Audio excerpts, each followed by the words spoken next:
अरे आज चलिए ना, ठीक, आपके आदेश का पालन कर रहे हैं। चलिए, आज के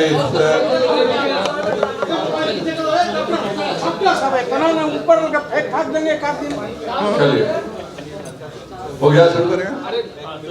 आज के इस प्रेस वार्ता में उपस्थित माननीय पूर्व मंत्री श्री नीरज सिंह बबलू जी, यहाँ उपस्थित पार्टी के प्रदेश के उपाध्यक्ष श्री सिद्धार्थ शंभू जी, भारतीय जनता पार्टी के प्रवक्ता संतोष पाठक जी, माननीय विधायक मंचन केसरी जी, यहाँ पे उपस्थित मीडिया प्रभारी राकेश जी, राजू झा जी, अशोक भट्ट जी और उपस्थित सभी पत्रकार बंधु। विगत कुछ दिनों से माननीय मुख्यमंत्री जी की समाधान यात्रा निकल रही है। मैं इसको समय पास यात्रा कहता हूं। जितने भी जिलों में उन्होंने दौरा किया है, एक भी जिले के किसी भी समस्या का समाधान माननीय मुख्यमंत्री ने नहीं किया। एक भी प्रेस ब्रीफिंग नहीं होती है कि जिस जिले में वो पहुंचे वहां की जो केंद्र सरकार की योजनाएं हैं, जिनके लिए वो भूमि नहीं दे रहे हैं, जिनके लिए वो कोई कार्य नहीं कर रहे हैं, अपनी तो कोई योजना उनकी है नहीं, जो भी योजना है केंद्र सरकार की है। एक गांव को 15 दिन पहले से बुला के रंग रोगन किया जाता है और उसी गांव के विकास को माननीय मुख्यमंत्री जी पूरे बिहार का विकास स्वयं ही समझ लेते हैं। और ये दोनों माननीय मुख्यमंत्री जी और उप मुख्यमंत्री जी दोनों एक साथ घूम करके बिहार के समस्याओं को बढ़ाने का काम कर रहे हैं। मैं इसलिए ऐसा कर रहा हूं कि लगातार आज भी पूरे मीडिया में बक्सर की तस्वीरें मैं देख रहा था कि किस तरह से खाद के लिए लाइन लगी हुई है।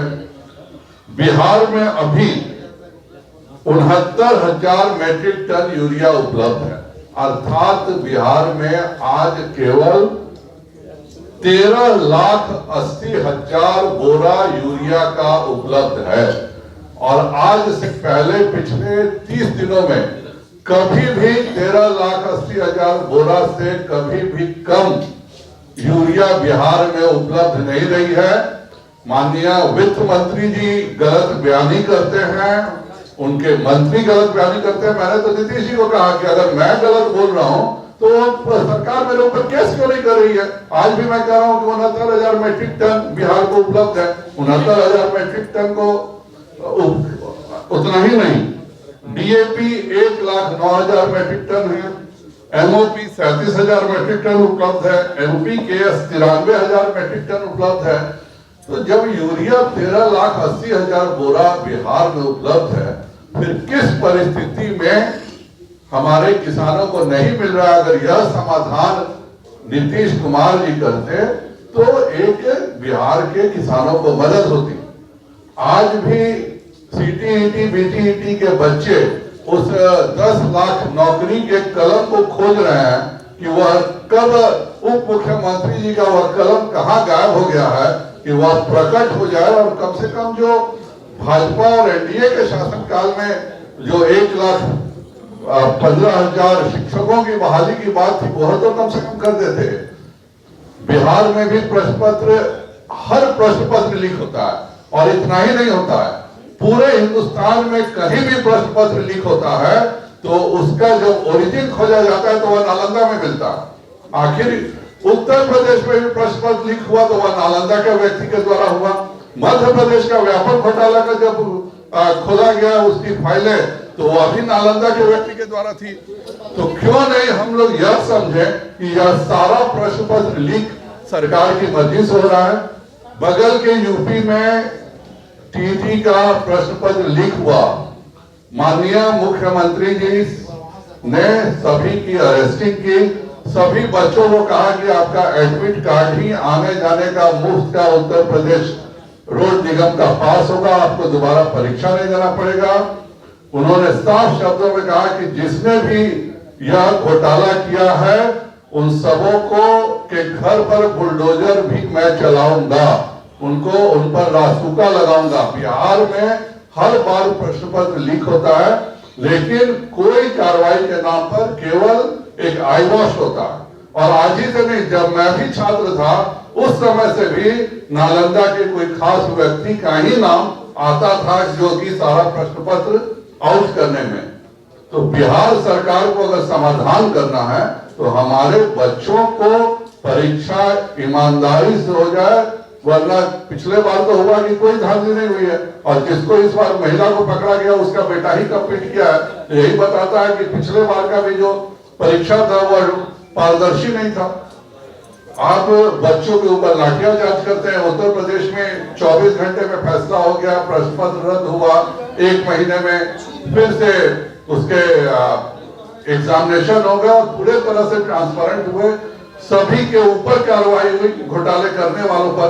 बिहार में कुछ भी समाधान नहीं हो रहा है। मेरा माननीय मुख्यमंत्री जी और उप मुख्यमंत्री जी से अनुरोध रहेगा कि कृपया कर पर्यटन छोड़ करके, जो ये हर जिलों में पर्यटन कर रहे हैं और एक गांव का पर्यटन के लिए उनके लिए रंग रोगन किया जा रहा है, पर्यटन छोड़ करके बिहार के छात्रों के भविष्य की वो रक्षा करें। फिर से कोई प्रश्न पत्र लीक नहीं हो, इसकी चिंता करें। बिहार के किसानों को यूरिया दिलाने की चिंता करें कि जब आपके पास स्टॉक में 13,80,000 बोरा आज के डेट में यूरिया पड़ा हुआ है, तो उसका उपयोग आप किन परिस्थितियों में नहीं कर रहे हैं? आप बैठ के इसका समाधान निकालिए। हमारे जो बच्चे शिक्षक में आज तक वे इंतजार कर रहे हैं नौकरी का, उनका समाधान निकालिए। आप किसी जिले में जा रहे हैं, मेरे जिले से उन्होंने यात्रा शुरू किया था, एक भी जो केंद्र सरकार की योजनाओं में जो 15,000 करोड़ रुपए मेरे यहाँ नेशनल हाईवेज के मिले हुए हैं, मेरा टेक्सटाइल पार्क का जो हमने आवेदन किया, किसी का भी समाधान उन्होंने नहीं निकाला। तो माननीय मुख्यमंत्री जी यह नाटक बंद करें और बिहार के गरीबों की, किसानों की और छात्रों की चिंता करें। नहीं तो बिहार की जनता जब इंदिरा गांधी के सत्ता के खिलाफ खड़ी हुई तो उलट गया, तो नीतीश कुमार जी का अंत निश्चित है।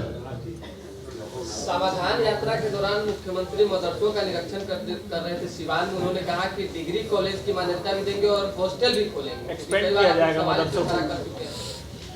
आप जरूर जो करना है कीजिए। किसी भी अगर आप कोई कॉलेज खोल रहे हैं तो उससे हमें क्या एतराज है, लेकिन जो हमारे बच्चे 4-4 साल से इंतजार कर रहे हैं, आप 5,000 नौकरियां प्रोफेसर की बाकी है। ये सेशन लेट होने में सबसे बड़ा कारण यह है कि बिहार में किसी भी यूनिवर्सिटी में अपना स्ट्रेंथ का 25% प्रोफेसर नहीं है।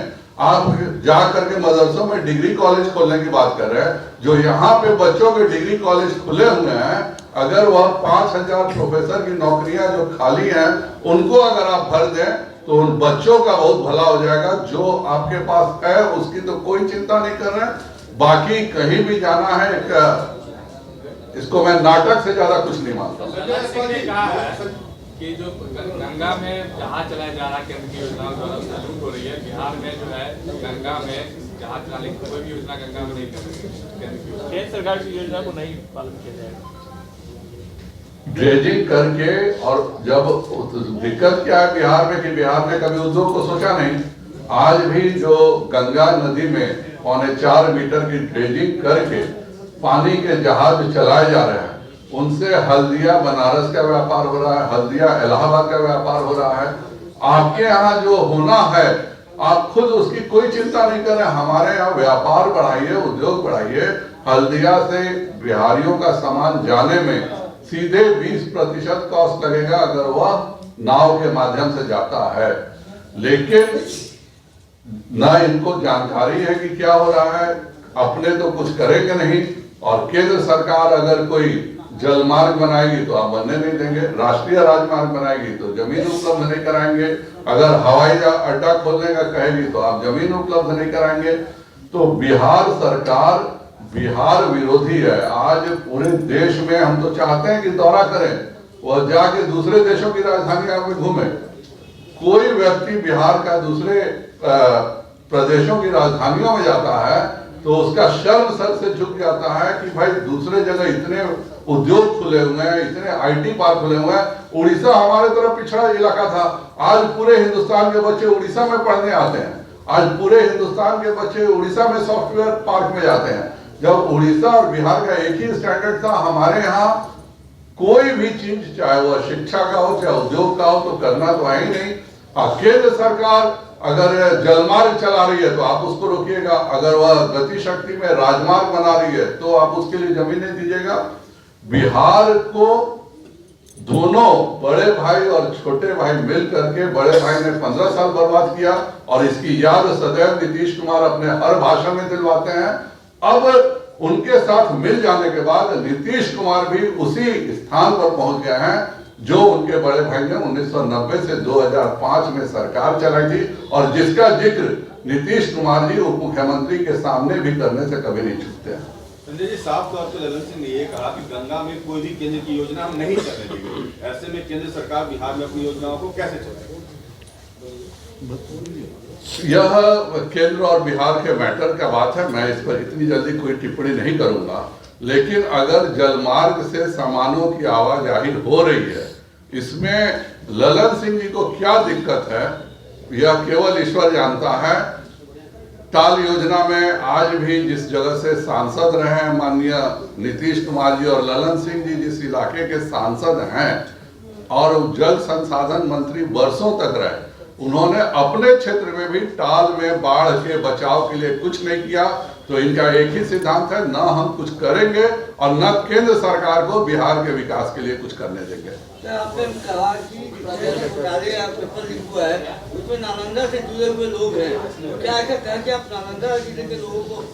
नहीं, कोई खास व्यक्ति है। नालंदा जिले का एक खास व्यक्ति का नाम हमेशा ही आता है।